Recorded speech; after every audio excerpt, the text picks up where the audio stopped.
Check it out, check it out. Unbreakable shield to get in. We sprint canceled the Unbreakable blast to line up the last word 3. Now we're on a new map. Unbreakable shield to blank the slug headshot. Green ammo player runs away. Third person animation, by the way. I didn't design this, so I know that the opponents are in last word distance. Lucky dodge, shiver strike into Titan magic. Hey friends, today's video is focused on an experimental Titan build. I've been playing so much Hunter on console lately that I don't know how to enjoy Titan and Warlock. It is just not the same. I don't have access to radar manip. I don't have as frequent access to a dodge ability, which means I'm dying to fusion rifles all the time when I play the other two classes, and I hate to say that's just not enjoyable.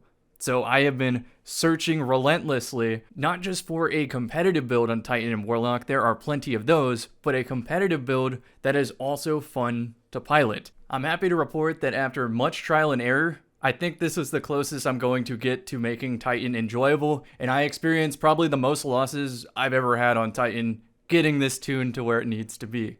I'd bet an inexperienced viewer is probably typing up something along the lines of, well, it's Unbreakable shield, how hard can it be? Just hold the grenade button down and walk towards a fusion rifle player. They're not gonna kill you, and then you retaliation blast them, and you beat them. It's that easy. But that's not how it plays out in game. In reality, what happens is you hold the Unbreakable shield at a reasonable distance away from the fusion, you get blasted by the fusion, lose like 70% of your health, and then they switch guns before your retaliation blast even hits them, and you're already dead and you've only exchanged like, I don't know, 100 damage max. So to repeat, this is not anti-fusion rifle block, this is anti-sniper, anti-slug, and anti-single primary block. Distinction on single, because if you're using this block against 3 opponents stacking the same lane, you are going to die way faster than you think. It's best to think of Unbreakable as a worse version of Weave Walk, and it comes with the downsides of Weave Walk, which means that when you're taking aggro of 3 opponents at the same time and have built up 10 seconds of freedom for your teammates to do anything, they do nothing.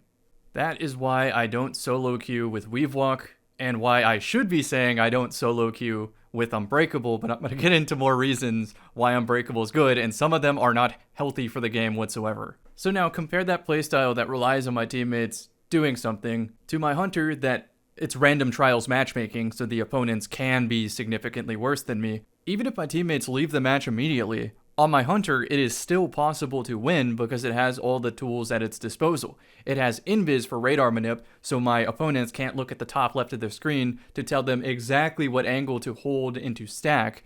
It's got dodges so that when the .5 fusion rifle player is suddenly scary, because when they have green ammo, they're scary, the Hunter dodge breaks aim assist, which means that they actually have to aim at you, and the Hunter dodge also moves you, which means they have to move their right stick, which is a task on controller that not even the best players in the game can consistently do without aim assist. It is hard to use a controller without aim assist. That is why Hunter dodge is amazing. Now, if I succeed in getting the kill after the dodge, an orb of light appears on the floor because of the Reaper mod, and if I pick that up, that's Devour, which means now my 1v2 is going to be slightly easier if I'm very aggressive with it.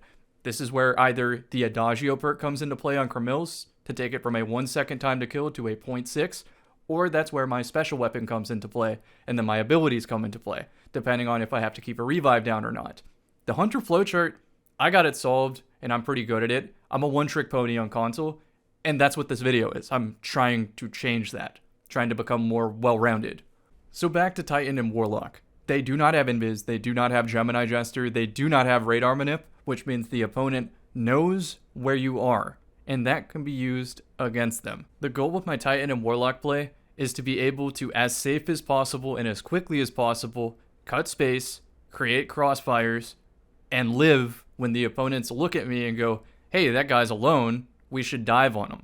I know this one's obvious, but FPS games are played very fast. Sometimes making the third best decision faster than your opponent can come up with the first best decision will outright win you that engagement. What these builds are trying to accomplish is, let's say the Unbreakable shield. Let's say I jump really high over the middle lane, block with my shield, and then I've created a situation on the opponent's radar where it's red all around them.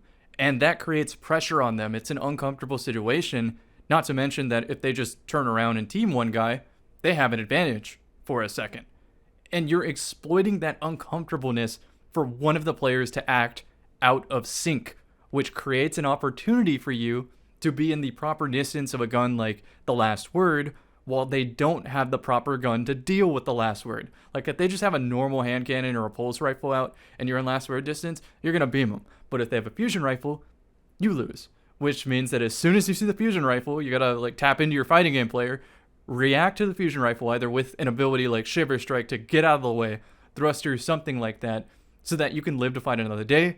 And in that moment, it's creating opportunities for your teammates to shoot them in the side, maybe shoot them in the back, which creates even more discomfort and pressure so that the opponents act again, maybe even more out of sync. And this is where you can throw like a crouch in to get off the radar for just 2 seconds, but that 2 seconds is enough for one person to go, wait, did he regroup with his team or is he still behind us? I should check. And then he checks and gets 3'd by the last word. Learning the nuances of that fast gameplay is what led to so many losses on my Titan, because I'm just not used to this kit. Sometimes I think like, oh, for sure I'm going to live right here, or I'm spaced away from a fusion rifle, or they can't possibly slide at me with a slug from this distance. Then I have to challenge my mental fortitude when I'm wrong about one of those, and I have to be on the death screen for 40 seconds watching SpongeBob and Patrick fight in the hallway. Point is, success with these type of builds takes a lot of learning and a lot of lab time that is hard to get in Destiny. There's not like a training mode or anything. And if you go to Mayhem, a place with a lot of abilities to get that type of practice, you have somebody with Shards of Galanor spamming Blade Barrage playing hard meta in Mayhem. But regardless, once you start to get better and better with this build, you'll start to see combo lines that take advantage of specific timing windows and spacing with your opponent, kind of like a fighting game, where you want your opponent to commit to lengthy animations, or you want to make them waste special ammo in ways that won't kill you, or you want them to be caught in a reload, etc. It's all about choosing the right timing of when to pull up the shield and when to get rid of the shield, and whether or not you do that with a sprint cancel or a retaliation blast. And then if you're using a gun like the last word, which has a 0.53 time to kill and everyone's running around with the BXR Battler, if you created the right space where they have their primary out, even if you've lost a little bit of health, you're still going to win that gunfight. And that is what makes Unbreakable good. Now let's talk about the other things Unbreakable does that I'm not really a fan of. The first of which is it makes you go in third person. And you commit about 5% grenade energy to do this, which means you can spam it pretty much endlessly in a trials match to get third-person information. I don't recommend doing that, though. It's not very healthy to the game state. Even though it is in the game, it's not going to be fun for your opponents, and they might just not play you anymore. Unbreakable also generates a little bit of overshield, which I imagine is there for when you're pulling up the shield and for whatever reason the opponents just aren't shooting at you because they don't want to commit the ammo. Then you get an overshield as a consolation prize. The final advantage to Unbreakable is that if you use Armamentarium to have 2 grenade charges, you can almost endlessly cycle grenades as long as you're getting shot at, or if the opponent, like for whatever reason, threw a solar flare at the ground, you can purposely cook in that solar flare to rebuild your entire second grenade charge for barely any of your health. For example, in Trials, you can run a Glacier Grenade. Let's say your teammate dies. Throw the Glacier Grenade in front of the res, revive them, and in that time, you've already got a little bit of your grenade energy back. The opponent trying to stop the res throws an AoE grenade at you. So all you gotta do is just pull up Unbreakable, cook in the grenade, and now you have both of your grenades back. Realistically, if you're disciplined, no pun intended, about your grenade usage, you should have infinite grenades as long as you're mainly using the Unbreakable shield. And if for whatever reason you use your grenades, you have Transcendence to refill both of your grenades once Transcendence ends. And then you can use that to cycle even more grenades. Obviously, this is why the prismatic classes have blanket cooldown nerfs on top of cooldown nerfs with a super energy nerf. So you're pretty much going to run high intellect to even see a super in Trials.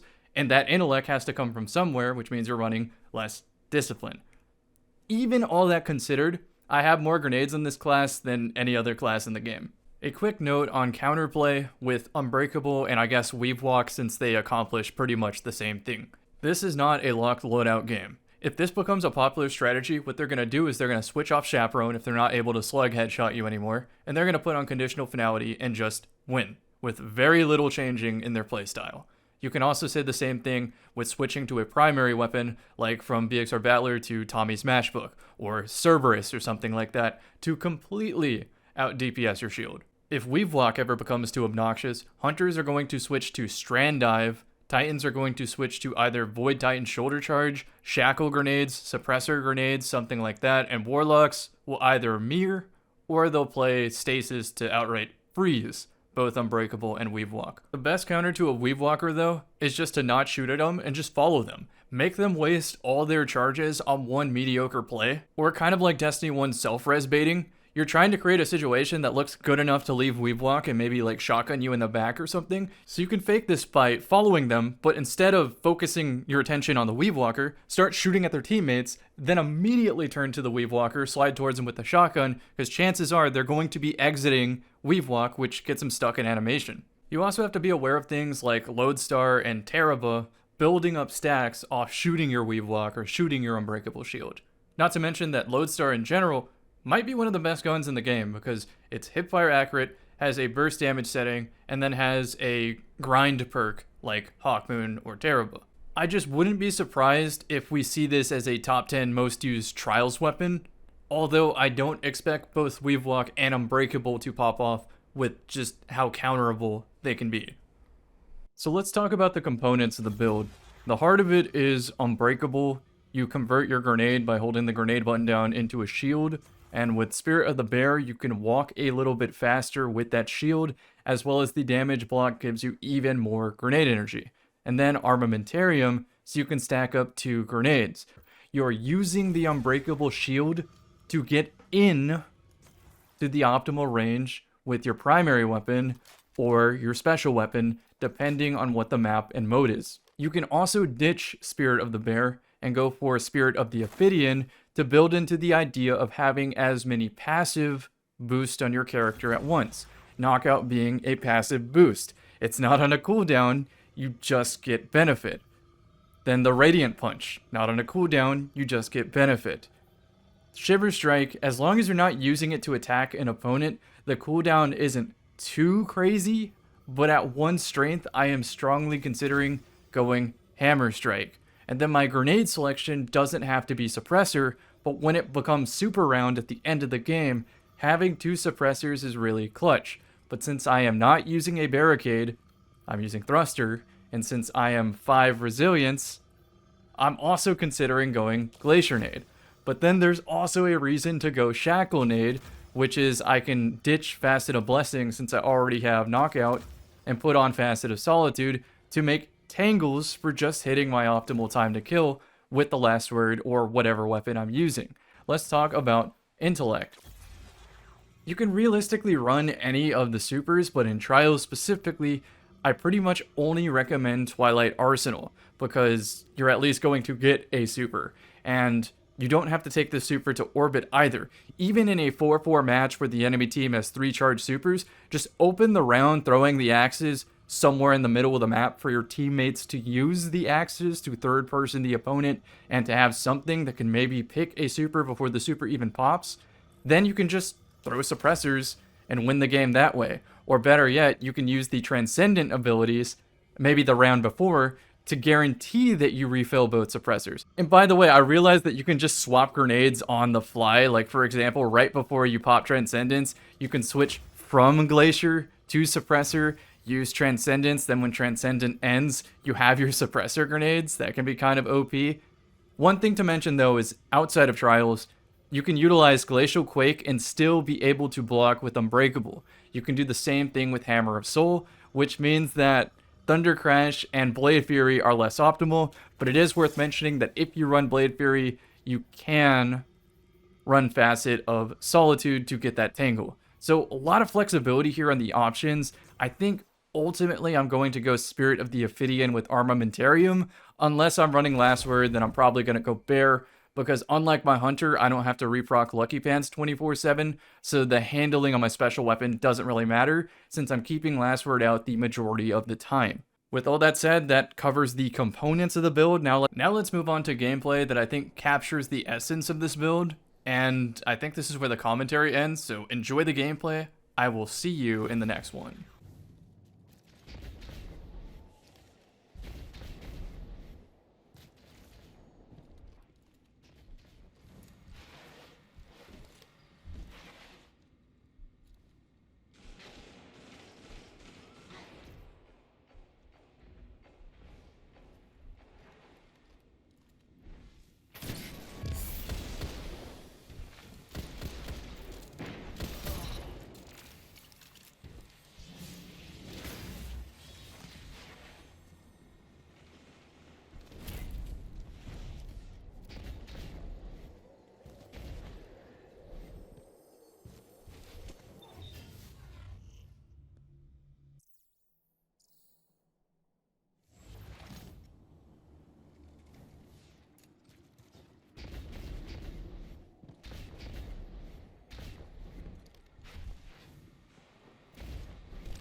If you watched this far, thank you. Let me know what you thought of the video, and put down your favorite competitive Titan build in the comment section, and I might change up this one and explore your recommendations.